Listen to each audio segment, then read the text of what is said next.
Good morning to you, dear spectator, et bienvenue dans l'univers britannique de la musique des boys bands et des artistes qui ont un ego surdimensionné, puisqu'on va parler de celui qui a été surnommé quand même l'ego de l'Angleterre, Robbie Williams, au travers de son biopic Better Man, réalisé par Michael Gracey. Et bien l'histoire c'est tout simple, vous allez suivre le petit Robert qui va devenir Robbie, qui va passer par Tekvat et une carrière solo et qui va vivre plein d'aventures. Franchement, j'ai pas envie de vous en dire plus parce que ça serait dommage de vous raconter trop de détails. Pour en parler avec moi, bien évidemment, mon petit Guillaume, j'ai pensé à toi, j'ai pensé musique, j'ai pensé comédie musicale, j'ai pensé Robbie Williams, je me suis dit, il y a peut-être quelque chose à faire avec Guillaume. Comment vas-tu? I'm good, thank you. Oh yeah, you speak English? Yeah, You're speak bilingue? English. You're bilingue? Non, bah, comment vous évoquez le concept? Donc, je ne l'ai pas dit dans le pitch, mais la subtilité de ce film, c'est donc que sur le papier, ça avait pas l'air non plus hyper intéressant, un biopic sur Robbie Williams, parce que si vous n'êtes pas au courant, il y a une série Netflix qui est sortie il y a pas longtemps, qui retrace la vie de Robbie Williams, d'ailleurs racontée par Robbie Williams. À partir de là, on se dit un biopic, est-ce que c'est une vraie utilité? Robbie Williams est encore vivant, il a encore une carrière, on l'entend encore à la radio, on voit qui c'est. Pourquoi parler de lui maintenant? Mais si vous imaginez ça, avec à la place de Robbie Williams un singe, est-ce que ça vous donne envie? Eh ben je pense que ça va être 50-50, c'est-à-dire qu'il y a 50% de gens qui vont être comme moi et qui vont se dire « Oh dis donc, l'idée elle est trop fun, ça a l'air trop bien !» Et il y a 50% de gens plus comme Guillaume qui m'a littéralement dit au téléphone lorsque je lui ai proposé la vidéo « Ça a l'air d'être claqué !» Et c'est à quoi j'ai envie de lui dire « Je te comprends, oui, l'idée est quand même vraiment farfelue de se dire que Robbie Williams s'est dit « Oui, faisons un biopic sur ma gueule où je vais être un singe. » Ouais, voilà. Prenez l'idée, essayez d'avoir des chakras très ouverts, et peut-être que ça peut être surprenant, en sachant qu'à côté vous avez une presse qui est quasi dithyrambique sur le film. Le fait que c'est réalisé par Michael Gracey, moi, m'en jaillit pas plus que ça, mais en jaillit beaucoup de monde, puisque selon certains, Michael Gracey est un réalisateur visionnaire. Le mec a fait The Greatest Showman, qui est quand même pas non plus visionnaire dans le genre. Donc j'avais juste envie de voir, moi, de mon côté, ce que ça pouvait donner. J'ai embarqué Guillaume sous mon coude, et c'est là que je vais me tourner vers toi, Guillaume, et que je vais te demander ce que tu as pensé de Better Man. Non, je vais rester en français. Tu l'as très bien dit, c'est 50-50 pour moi. Je suis sorti très mitigé. J'appréhendais beaucoup quand j'ai vu la bande-annonce et que j'ai vu donc ce fameux singe. Je me suis dit, c'est peut-être original, mais moi, ça me donne pas forcément. Moi, je vois envie. le clip de Coldplay. Voilà, c'est ce que je t'ai dit. Pour moi, c'est le clip de Coldplay. Bon, j'ai cru que c'était une bande-annonce sur Coldplay d'ailleurs au tout début, hein, vraiment, pour te dire. J'ai bien aimé. Je vais pas dire que c'était un mauvais film. Il y a des idées voilà, qui sont très très bien mises en avant dans ce film. Ayant vu la série Netflix, j'ai préféré la série, très honnêtement. J'expliquerai pourquoi, mais voilà, là, pour moi, si vous voulez en connaître plus sur Robbie Williams, allez voir cette série Netflix, même s'il faut quand même aller voir ce film au cinéma. Donc, j'ai bien aimé, mais il y a un 50% de j'ai bien aimé et un 50% de dommage. Oui, oui. Alors, je comprends ton point de vue. Moi, je vais faire partie de la catégorie qui a trouvé ça vraiment cool, mais qui remettra certainement pas ce Better Man une deuxième fois. On va dire que j'ai passé un bon moment. Je trouve que Michael Gracey est un metteur en scène qui est bourré d'idées. Vraiment, il arrive à faire des choses qui sont très impressionnantes niveau scénographie et qui est quelqu'un de très inspiré quand il s'agit de construire un film autour de la musique. Chose que peu de cinéastes peuvent se vanter de réellement avoir dans leur veine. C'est pas inné, c'est pas inhérent à tous les cinéastes de réussir à mettre en scène la musique. Lui, il a ce petit truc, il a le truc. Il a le fameux truc qui est évoqué pendant le film. Après, c'est plus au niveau de la structure dramatique du film où j'ai tendance à trouver le film très classique, très convenu, à jouer sur le côté rise and fall sans jamais prendre de risques. On est sur un terrain conquis. On sent que Michael Gracey, il n'a pas envie de prendre de risques, il n'a pas envie de prendre de pincettes, il veut aborder le truc et de manière frontale, il va oublier des trucs et des éléments hyper importants dans la vie de Robbie Williams pour se concentrer sur des trucs plus anecdotiques mais qui va prendre plaisir à mettre en scène. C'est un parti pris, ce film, dont on va ressortir en se disant quand même, on a passé un bon moment. Mais, encore une fois, on va en parler quand on abordera la mise en scène, mais il y a cet élément de structure et de composition du film qui est atypique au milieu, ce singe. Et je pense que pour certains, ça va être un élément rédhibitoire où genre dès les premières minutes, on va se dire « Mais qu'est-ce que c'est que cette idée à la con ?» Et d'autres qui vont se dire « Ah bah ouais, pourquoi pas ?» c'est particulier. Le seul souci étant que c'est pas vraiment justifié dans le film, c'est-à-dire que c'est justifié dans la bande-annonce, mais dans le film, à aucun moment ça n'est justifié en fait la présence du singe à la place de Robbie Williams. Ce qui peut aussi, encore une fois, perturber parce que on n'est pas dans la tête de Robbie Williams à fond. On a un singe en face de nous. Et ça, voilà, c'est la balance qui est un peu difficile à admettre, je pense, et que certains spectateurs vont adorer, et d'autres vont détester, et peut-être à juste titre d'ailleurs. Bah c'est ça, c'est ce singe. Quand j'ai vu cette bande-annonce, je me suis dit, bon, il va falloir que je me prépare mentalement, parce que moi et les biopics, c'est pas une histoire d'amour. Bah, c'est vrai que le dernier biopic qu'on avait évoqué ensemble, C'était Marley. c'est Marley, en sachant qu'en plus, entre-temps, il y a eu biopic sur Amy Winehouse qui était sorti, qui était pas ouf non plus. Pas ouf. Je pense qu'il y a une complexité aujourd'hui, on aura l'occasion de l'aborder dans l'écriture, mais il y a une complexité à aborder le genre du biopic qui fait que certains choisissent d'avoir une originalité au milieu d'un florilège de facilité, et d'autres qui choisissent, comme Bob Marley l'avait fait par exemple, de se concentrer sur des épisodes de la vie d'un artiste pour cerner de manière plus globale la personnalité de l'homme derrière, ou de la femme d'ailleurs. Mais encore faut-il avoir les bonnes pincettes et les bonnes idées pour faire en sorte que ça ait du sens et que ça soit pas uniquement on t'a fait un biopic, point barre quoi. Bah oui, et puis, ce que je trouve dommage, c'est que la série Netflix, elle vaut 1000 fois le coup parce que on en apprend tellement plus sur qui est Robbie Williams, que ce soit les aspects négatifs de sa vie, les aspects positifs, la création de ses morceaux, de sa carrière, ses relations. Pour moi, le film, c'est un concentré de cette série. Et enfin, t'as ça de série, t'as ça d'informations, et dans le film, on a récupéré que ça. On a récupéré, enfin après, moi je propose qu'on saute dans l'écriture parce que ça c'est un point qui va être intéressant à aborder. Donc à la base de l'écriture, il y a Simon Gleeson, Oliver Cole et Michael Gracie. En fait, tu viens de synthétiser parfaitement, je pense, ce qui fait à la fois une certaine force dans ce récit et ce qui fait en même temps sa facilité. C'est-à-dire que tu l'as dit, ça a synthétisé une partie de la vie de Robbie Williams et de la manière avec laquelle il a créé toute son œuvre et aussi la partie Tekvet, etc. Donc je pense en fait que l'objectif des trois scénaristes c'était aussi de jouer beaucoup sur le côté fantaisiste de l'idée. Mais tu vois comme il était un peu dans un sens, et tu me l'avais cité d'ailleurs, Rocketman. Ouais. Rocketman avait un peu cette même structure dramatique qui consistait à prendre des morceaux de la vie d'Elton John et de pas forcément prendre les grands moments mais de prendre des moments qui étaient importants pour construire le personnage et pour construire aussi toute la portée dramatique que devait avoir le récit. Rappelons que le biopic Rocketman était aussi un biopic qui parlait beaucoup des problèmes qu'avait Elton John, plus que du côté positif. C'est-à-dire ses problèmes amoureux, ses problèmes de drogue, ses problèmes d'alcool, ses problèmes de dépression, etc. On a un peu cette même idée ici dans l'écriture de trois scénaristes. C'est-à-dire que l'idée, c'est vraiment de prendre Robbie Williams et de le montrer sous une facette qui est vraiment pas positive. Alors moi, personnellement, ça fait partie des trucs que j'aime bien. Parce que c'est vrai que le biopic, on avait eu l'occasion d'en parler avec Marley, pour prendre un exemple de vidéo qu'on a fait ensemble. Marley était vraiment hagiographique as fuck. C'est-à-dire que le mec, il a beau avoir 14 femmes, il a beau avoir 10 000 gamins, il a beau avoir des problèmes à gauche et à droite, peace and love, Rastafari, yeah man, tout va bien. Et c'est chiant.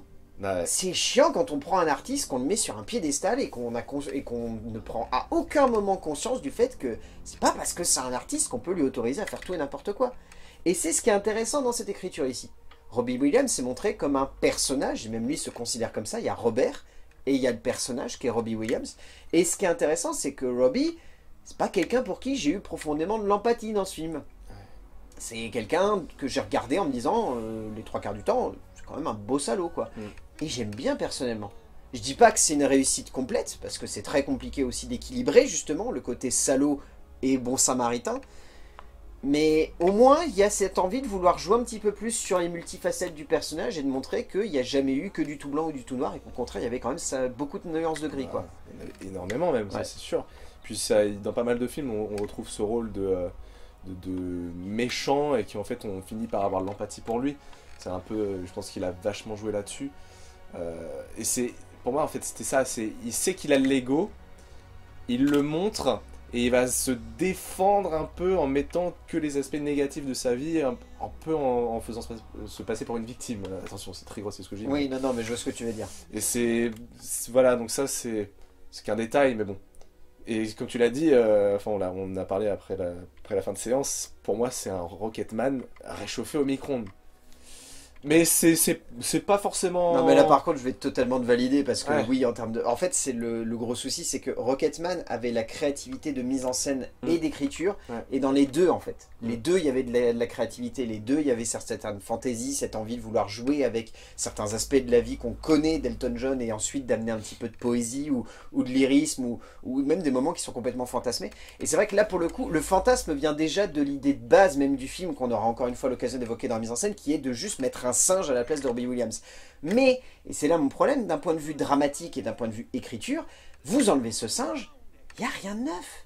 Ah bah oui. Il y a littéralement rien de neuf dans ce genre de récit. C'est encore une fois l'histoire d'un mec qui va avoir l'opportunité de sa carrière, qui va la saisir, qui va en faire n'importe quoi, qui va rencontrer l'amour. L'amour va lui permettre de se relever. Par le biais de cet amour, il va avoir une carrière, il va détruire cet amour. Il va avoir une carrière encore et encore. Il va exploser parce que drogue, alcool, mettait un élément random qui perturbe le personnage, comme ici par exemple la dépression aussi. Ça c'est un point qui est très important dans l'écriture et que finalement peu d'artistes osent frontalement aborder. Hein. C'est vrai que Elton John le faisait au travers de Rocketman. Il y avait un gros travail autour de la dépression, mais c'est vrai que sinon, la plupart du temps, la dépression, c'est quelque chose qu'on met plutôt sur le dos des substances ou de choses qu'on ferait de manière un petit peu abusive. Je sais plus, mais je me souviens qu'il y avait plein de biopics qui faisaient aussi d'aborder le sexe comme étant un élément perturbateur de personnage et de pas forcément évoquer le fait que derrière, c'était plutôt pour combler une forme de dépression ou de crise aussi, de crise littéralement existentielle. Et là, c'est le point à la limite que je peux sauver dans cette structure dramatique classique, c'est que il y a cette idée de vouloir aborder la dépression comme quelque chose qui doit être important pour faire avancer le personnage. Et ça, au moins, c'est un point que je trouve intéressant parce que c'est quelque chose qui, je pense, traverse n'importe quel artiste, mais que peu d'artistes osent pleinement assumer. Et le fait que là, il l'ait greffé dans l'écriture et que ça a été validé par Robbie Williams, j'ai quand même envie de saluer ça. J'ai pas non plus envie de dire que c'est amen, etc. C'est extraordinaire, mais il faut reconnaître que c'est audacieux d'avoir osé mettre ça au cœur d'une écriture qui justement met en avant déjà beaucoup de négatifs et rajouter ça qu'il met vraiment à nu, c'est plutôt juste. Ouais. Et le fait que ce soit lui justement qui est le narrateur du film, c'est hyper intéressant, on le retrouve pas forcément dans d'autres biopics d'ailleurs. Là c'est vraiment lui qui est au cœur de la narration. Ben, je crois que ça n'existe Je suis pas. pas En sûr fait. que ça existe aussi, C'est ouais. très rare en fait parce que autant des artistes qui supervisent des biopics sur leur personne, ça existe. Le biopic sur Aretha Franklin, Respect, dernièrement pour prendre un exemple comme ça, a été dans ce même esprit. Au début des années 2000, on avait eu le biopic sur Ray Charles qui avait été supervisé en grande majorité par Ray Charles durant la fin de sa vie. Donc, et même encore une fois Rocketman. Et là pour le coup, l'artiste est encore en vie. Donc, même chose. Et puis ce qui est bien, c'est qu'il est transparent justement. Il raconte son vécu de sa propre voix. Et tu l'as très bien dit, on va parler de dépression. Et c'est vrai que dans plein de biopics ou même autres films, c'est pas un sujet qui est très abordé. Alors c'est en soi une maladie, c'est quelque chose de normal qui peut arriver à tout le monde. Et là, il est hyper transparent et il nous met en pleine gueule. Et ça, tu vois, c'est le côté où j'avais pas forcément fait le lien dans la série. La série est plus concentrée drogue, tous ces trucs-là, mais pas dépression. Et c'est ce truc où ah oui, bon, après, je m'en doutais, forcément. Robbie Williams, c'est quelqu'un que j'ai pas forcément vu sourire tout le long de sa vie, quoi. C'est encore un gars qui est encore dans le combat aujourd'hui, qui essaye justement de s'éloigner de tout ce qui est drogue. Et il en souffre encore aujourd'hui, mais... Donc c'était cool de voir justement un artiste qui va raconter son histoire avec sa voix. Et il est transparent, il le dit, il est honnête. Ouais, non, mais c'est bien. Bah, on va dire que là où on vient d'évoquer quand même que tout est cousu de fil blanc, cette originalité d'écriture et de conception permet au film de gagner en impact, là où il perd en facilité d'écriture, en instant où on se dit vraiment c'est cliché, c'est cucu, c'est neuneux, la rencontre amoureuse avec Nicole, ça fait beaucoup trop cinéma et pas du tout biopic. Enfin, En fait, c'est ce qui est dommage, c'est que dans le fantasme, un groupe d'auteurs peut vraiment se perdre dans la manière de raconter la vie de quelqu'un, et autant quand la personne est décédée, là tu peux justifier en disant bon bah tant pis, ils ont voulu broder un petit peu. Tant là c'est un peu difficile de s'imaginer que cette rencontre amoureuse elle a eu lieu comme ça. Enfin, voilà. C'est des petits détails comme ça, mais tu vois, en fait je pense que Michael Gracie avec ses co-scénaristes, faut qu'ils arrêtent d'écrire des scènes d'amour, parce que je me rappelle que dans The Greatest Showman c'était aussi la catastrophe de ce point de vue là. C'était des clichés ambulants, des facilités, des moments de niaiserie qui étaient sirupeuses, mais tu vois le miel, prends un miel avec une triple épaisseur, c'était littéralement ça, c'est un enfer. Et je trouve qu'on retrouve un petit peu ça ici par moments, les facilités, quand son meilleur ami vient lui balancer des trucs sur la vie, enfin les poncifs là, mais c'est le souci je pense avec ce genre de récit, c'est que il doit y avoir une part de vrai qui fait que du coup on peut pas trop s'en détacher, mais il y a ce moment où quand même les trois scénaristes, faut qu'ils se disent on peut pas la raconter comme ça, quoi, c'est pas possible, sinon les gens ils vont pas y croire. Mais bon. Je suis bien d'accord. En termes de mise en scène, donc Michael Gracie, c'est vraiment impressionnant comme film. Je dirais pas jusqu'à dire que c'est ultra créatif non plus, mais il y a une propension de la part de Gracie à vouloir être très exubérant dans sa mise en scène et être très fantasque, qui fait que du coup on se retrouve devant un moment de cinéma où il y a des moments où on a littéralement les yeux qui sont écarquillés, tant on se dit que le metteur en scène il a voulu en mettre plein. Et quand je dis plein, c'est-à-dire qu'il y a littéralement des scènes où j'étais en train de me dire la vache, Ça s'arrête quand? ça s'arrête quand? À quel moment tu vas arrêter de mettre plein de trucs dedans? Après, de manière globale, le film se repose vraiment sur cette performance qui est d'avoir greffé un singe à la place de Robbie Williams.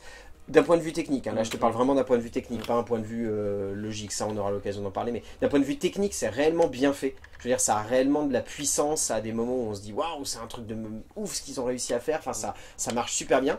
Et après, il y a la partie où on se dit est-ce que c'est utile? Alors moi personnellement je trouve ça très cool, mais je sais que toi c'est pas vraiment ça quoi. Le singe? Oui, le singe, vraiment juste le singe, pas la technique, juste vraiment l'utilisation du singe. Alors, pour moi, c'est le problème personnellement des biopics, c'est qu'à chaque fois que je vois un biopic, j'ai toujours du mal à me détacher de l'image réelle de l'artiste. Marley, pour moi, ça marchait pas parce que l'acteur ne faisait pas l'affaire. Rocketman, pareil, j'ai toujours eu du mal avec ça. Bon, ça, c'est mes goûts. Mettre un singe, bah, c'est encore pire pour moi. Parce que là, ce n'est même plus un humain. Mais, et puis, ce qui m'a gêné, c'est que c'est pas très justifié. En fait, c'est justifié quand on voit la campagne promotionnelle qu'il y a autour du film, parce que Robbie Williams dit « Je me suis toujours vu comme moins évolué que la moyenne ». Donc moins évolué, ça veut dire « Je suis un singe, là où les autres sont des homo sapiens ». C'est ça. Mais si t'as pas vu la bande-annonce, encore une fois, c'est vrai que le film te balance là-dedans en mode « C'est mon histoire, tout commence ici ». Et là, t'as un regard de singe, tu fais « Quoi ? Bah oui, voilà. Un singe ?» C'est pour ça que c'est ça. Pour moi, ça peut poser problème. Et je pense j'aurais aimé qu'il le dose, en fait. Qu'on ait choisi un acteur. J'avais des acteurs en tête qui auraient pu faire l'affaire. Physiquement, en tout cas.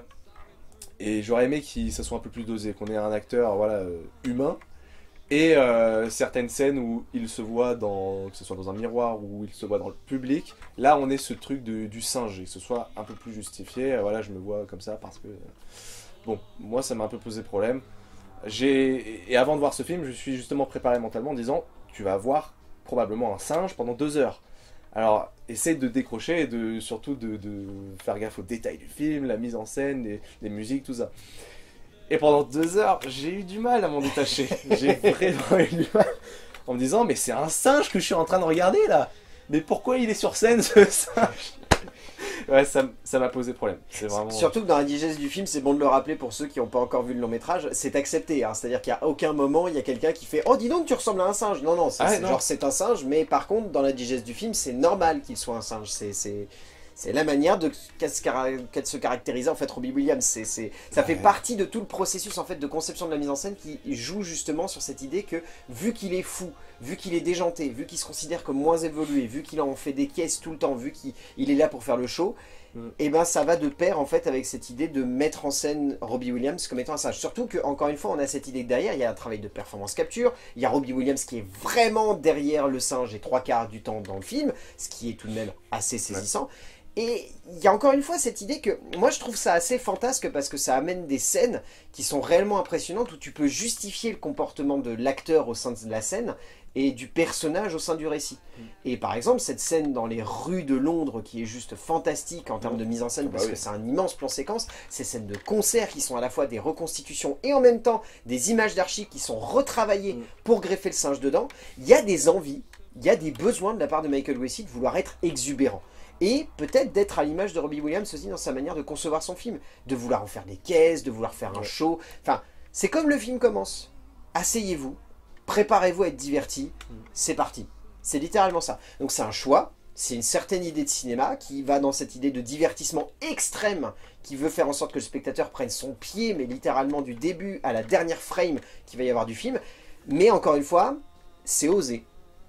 C'est osé, et ça fait que par exemple pour moi The Greatest Showman c'est une comédie musicale des plus classiques possibles, qui a quelques exubérances de mise en scène, mais où j'étais pas ressorti comme beaucoup de gens en me disant waouh c'est un truc de ouf. J'étais ressorti en me disant c'est sympathique, c'est mignon. Et là je ressors un petit peu dans cette même optique devant Better Man, où je me dis Gracie il a des idées, Le film est vraiment intense, époustouflant même par moments, il y a un travail aussi du grain. Je trouve ça assez surprenant, mais on voit beaucoup de metteurs en scène dernièrement revenir sur cette idée de vouloir donner de la texture au film. C'est-à-dire que ça se voit que le film a été tourné en numérique, il a été fait avec des outils très modernes, mais il y a un grain, il y a une texture, il y a une esthétique qui fait que le film fait un peu daté. Dans le bon sens. Ouais. C'est-à-dire qu'on a vraiment l'impression que le film, il aurait été sorti d'un carton de la fin des années 90, début 2000, et qu'on nous l'aurait ressorti en mode, tiens, tu te rappelles le Robbie Williams, le mec là qui a cartonné avec Texvat, etc. Bon, je t'ai ressorti un vieux film sur sa vie, où tu vas voir, la seule particularité c'est qu'il y a un singe. Mais tu vois, on a cette impression-là, et je trouve que ça participe, entre guillemets, à donner une âme et une certaine texture au film. Alors je dis pas derrière, à des moments où... je m'en mets toujours pas de cette scène sur le yacht où je trouve que c'est laid, mais vraiment laid as fuck, c'est pas beau, ça fait kitsch, c'est une horreur. Mais c'est contrebalancé par cette idée assez intelligente de résumer une histoire d'amour à cette scène. C'est la seule originalité que je trouve dans la partie romantique entre guillemets du film, c'est que cette scène de rencontre est mise en parallèle avec quasiment la chute du couple de Robbie Williams avec Nicole. Donc c'est la seule idée intéressante de construction de cette scène, et elle vient de la mise en scène. Elle ne vient pas du tout de l'écriture, parce que dans l'écriture c'est une catastrophe. Mais il y a ça, et après il y a d'autres effets moi que je trouve cool, genre, je sais pas si tu te rappelles cet effet de l'accident. Alors lequel, s'il y en a plusieurs? Ouais, mais l'accident en voiture. Ah oui, ok, oui. Ouais, oui. Je vous le cache un petit peu pour pas que vous ayez révélation, mais disons que cet effet fonctionne très bien. Ouais. Et la mise en scène qui accompagne la scène ensuite est très stylée aussi. Elle peut faire kitschouille aussi, j'ai pleinement conscience de ça, mais je trouve que ça a de la gueule. Bah, mine de rien, tu vois, les 50% que j'ai accordé au côté positif, c'est la mise en scène. La mise en scène, le visuel, parce que je me suis pris une claque visuelle. C'est un film qui est hyper bien rythmé, je trouve. On s'ennuie pas, même si les 2 heures peuvent être un peu longues à cause de certaines scènes. C'est 2h16, attendez-vous aussi à bien vous accrocher parce que c'est un poil longué. Hein. Il y a des moments où j'étais un peu en train de me dire... on va dire que le passage du 2e au 3e acte, le 3e acte qui est vraiment cool pour le coup, mais la fin du 2e acte c'est un peu catastrophique et c'est... Enfin ça rame quoi, ça rame. La partie vraiment d'échéance, elle est longue, et ça se conclut notamment par une scène qui certes a un message qui est je trouve très cool, mais qui visuellement peut vous sortir du film. Ouais. Avec tous les singes. Oui. Cette scène peut vraiment vous sortir du film parce que elle, pour le coup, c'est là que je parle d'exubérance. J'ai pas utilisé ce mot-là de manière anecdotique en mode exubérant parce qu'il en fait des caisses. C'est que l'exubérance, il y a toujours une certaine limite où si vous la passez, on passe de l'exubérance au mauvais goût. Ouais. Et là, je trouve qu'on tombe un poil dans le mauvais goût de la part de Michael Gracey. C'est-à-dire qu'il y a ce moment où il en fait trop, et il en fait trop. Et il en fait beaucoup trop. C'est un film qui porte pas mal de messages, qui peut être attribué à pas mal de monde, mais justement cette fameuse scène-là et certaines, enfin d'autres, ça peut porter à confusion et se dire qu'est-ce que ça fout là ça en fait. Enfin, ok, peut-être que Robbie Williams, un jour il s'est vu faire toutes ces choses, mais ce que tu as dit, c'est un peu du mauvais goût quoi. Tu aurais pu le garder pour toi parce que qu'est-ce qu'on a à faire de voir un truc comme ça. Enfin, on part dans la science-fiction un peu.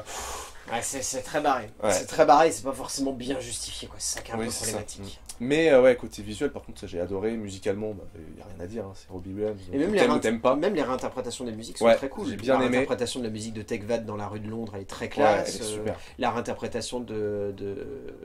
J'ai plus le nom de la chanson, mais la chanson... On a eu Angels, DJ Rock, c'est dans les rues de Londres. C'est Angels, c'est celle-là dont j'avais en tête. Mais Angels, elle est sublime, la manière avec laquelle elle a réinterprété. Enfin, c'est très joliment fait aussi, le parallèle qui est construit autour de cette scène-là. C'est très beau. En fait, ce qui est intelligent, c'est que Michael Gracey a la grande subtilité de mettre en parallèle des chansons par rapport à des moments de la vie de Robbie Williams et de pas le faire avec des trop gros sabots.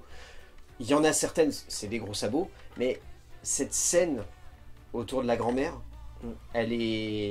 pour moi elle est parfaite. Il y a vraiment des moments où j'étais en train de me dire c'est beau, c'est subtil, c'est bien dosé, c'est pas too much, c'est très émouvant et ça marche. Voilà. Moi ce que j'ai envie de retenir de la mise en scène, c'est que on est sur un cinéaste qui est pas subtil, qui est pas toujours fin, mais qui a envie de faire plaisir et qui a envie, quitte à être exubérant, d'y aller à fond quoi. Et ça fait un peu de bien, mine de rien. Je suis d'accord. Je te propose qu'on passe au casting, qui est tout de même assez costaud dans son genre.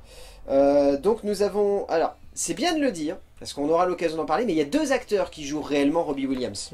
Ça sera l'occasion d'en parler. Avant, je voudrais parler de Steve Pemberton, Damon Herriman, Rachel Bannon et Alison Steedman, qui jouent respectivement donc le père de Robbie, le producteur, ou en tout cas premier producteur de Robbie, de Tekvat, qui joue Nicole et qui joue la grand-mère. Les 4 sont vraiment impressionnants. J'avoue avoir une préférence pour Alison Steedman que je trouve très attachante dans le rôle de la grand-mère de Robbie. Ouais. Je la trouve très belle, elle est très juste, enfin, ça elle fonctionne super bien. Ouais. Tout comme Steve Pemberton dans le rôle de Peter. C'est un personnage qui pourrait vite être antipathique et pas du tout intéressant ou passionnant à suivre. Et la complexité de son évolution est très juste, je trouve. C'est vraiment bien fait. Ça fonctionne très très bien. Mais tout comme Kate Mulvaney, qui joue donc la mère de Robbie, qui je trouve est très très belle également, très émouvante. Plus tertiaire elle pour le coup, mais elle fonctionne bien. Fonctionne bien.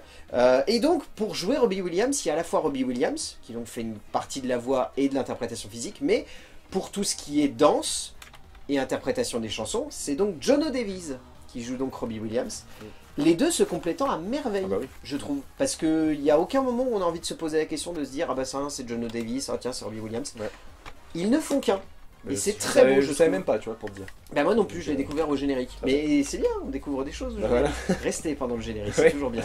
Mais ça prouve que deux acteurs peuvent parfaitement interpréter. En fait, je pense que c'est aussi le pari technique du film, tu vois. Autant, encore une fois, on peut revenir sur ce choix qui peut être discutable. Autant d'un point de vue pari technique, il y a la complexité de se dire, ok, fous Robbie Williams dans le costume d'un singe. Par contre, si tu joues que sur lui, il y a des trucs, Robbie Williams avec son âge, il peut plus sauter dans tous les sens, il peut pas faire des sauts de 10 mètres de haut, ça marche pas.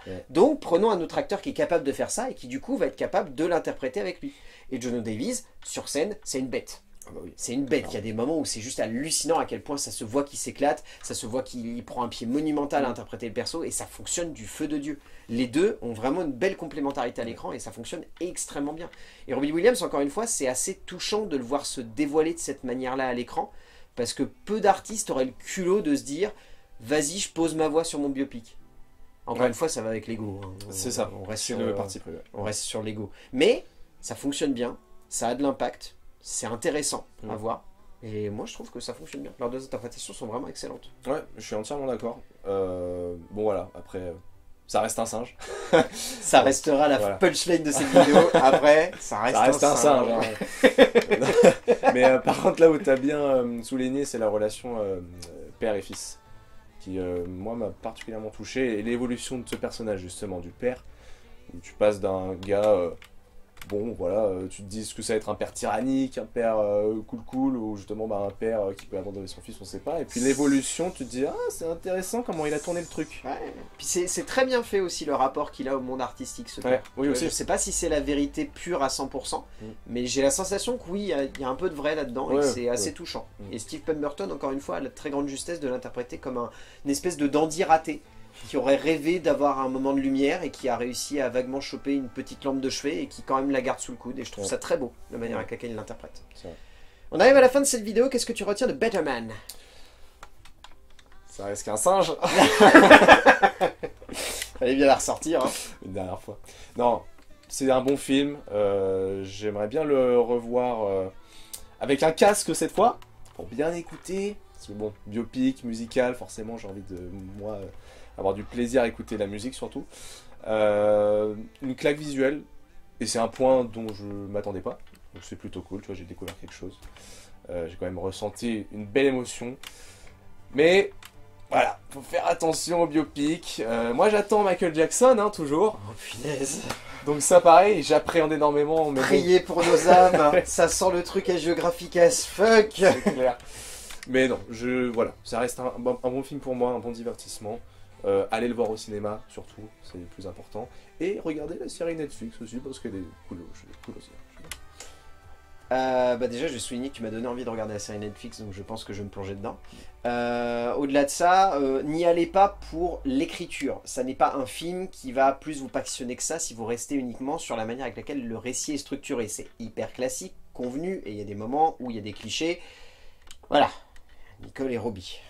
Forever in my heart. Mais au-delà de ça, c'est un film qui est audacieux, exubérant et fou dans sa mise en scène. Ça porte le long métrage, ça donne une vraie énergie à cet instant, qui reste tout de même intéressant pour comprendre un peu le personnage qui est Robbie Williams, parce que mine de rien, c'est bon de le rappeler, il se considère lui-même comme un personnage au travers de Robbie Williams, donc c'est bon pour comprendre le personnage qui est Robbie Williams. Ça reste un divertissement. C'est pas péjoratif la manière avec laquelle je le dis, c'est vraiment dans le sens où ça a été conçu comme ça. C'est un moment de fun, c'est un moment cool, c'est un moment où on passe un vrai bon instant, mais c'est pas grand chose de plus. Mais pour Robbie Williams, dans son espèce de thérapie de groupe, parce que j'aurais presque envie d'appeler ça une thérapie de groupe à partir du moment où tu sors ton film dans tous les pays du monde et que tu partages ça avec le spectateur, pour cette thérapie de groupe et pour le visuel de Michael Gracie, Better Man de Michael Gracie vaut tout de même le coup d'œil en salle, et au-delà de ça, il y a le son, il y a l'ambiance, il y a la musique, donc je pense que ça aussi, ça participe à ce tout-là. Donc, allez-y avec des pincettes, mais allez-y quand même. Merci mon cher Guillaume. Bien, merci à toi. Je sais pas quand est-ce qu'on se retrouve, mais je crois qu'il y a pas mal de biopics musicaux qui vont sortir cette année, donc je pense qu'on va avoir du boulot, avant Predator bien évidemment. D'ici là, on va dire aux gens d'aller voir des films parce que c'est bien d'aller voir des films et qu'on se retrouvera pour parler de films, bien évidemment. A plus. Et la cocaïne, c'est mal. La cocaïne, ça vous fait voir des singes partout. Ah ah mince alors. Je voulais acheter un singe pour l'apprendre à chanter, mais c'est raté. Tant pis, ce sera pas pour aujourd'hui, mon petit.